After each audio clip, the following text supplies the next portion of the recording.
चांद और सूरज ओ सही तू हरदम चमकत रहिया नीरज, चमकत रहिया नीरज, चमकत रहिया नीरज। जैसे के चमके चांद और सूरज ओ सही तू हरदम चमकत रहिया नीरज।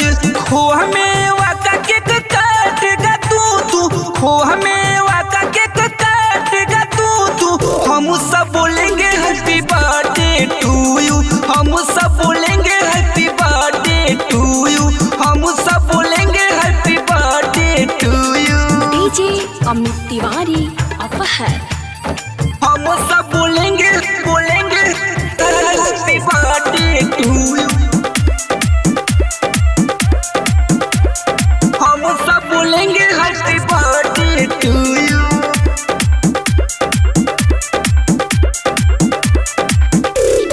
मम्मी पापा के हुआ अखिया के तारा तू हरदम चमकत रहा सब कर प्यारा।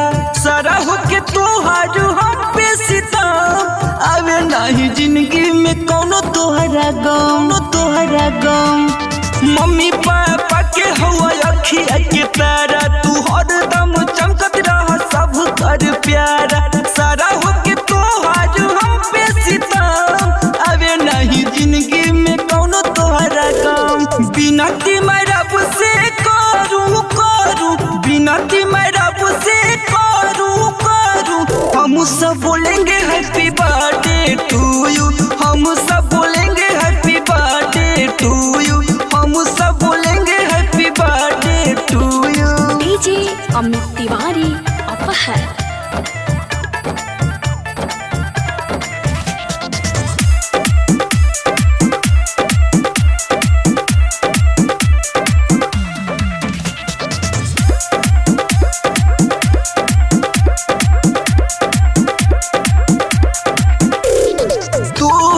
मामा सोचे कैसे कहीं हम तोहफा तू खुदे हुआ तोहफा कर दी हम।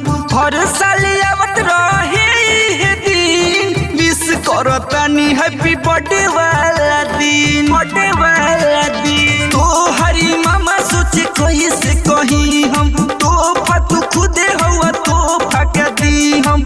हर साल आवत रहे है दिन विश करत रही हैप्पी बर्थडे वाला दिन। जिया तू हजारों साल नीरज हमर बाबू, जिया तू हजारों साल नीरज हमर बाबू, हम सब बोलेंगे हैप्पी बर्थडे टू यू, हम सब बोलेंगे हैप्पी बर्थडे टू यू, हम सब बोलेंगे happy birthday to you. DJ Amit Tiwari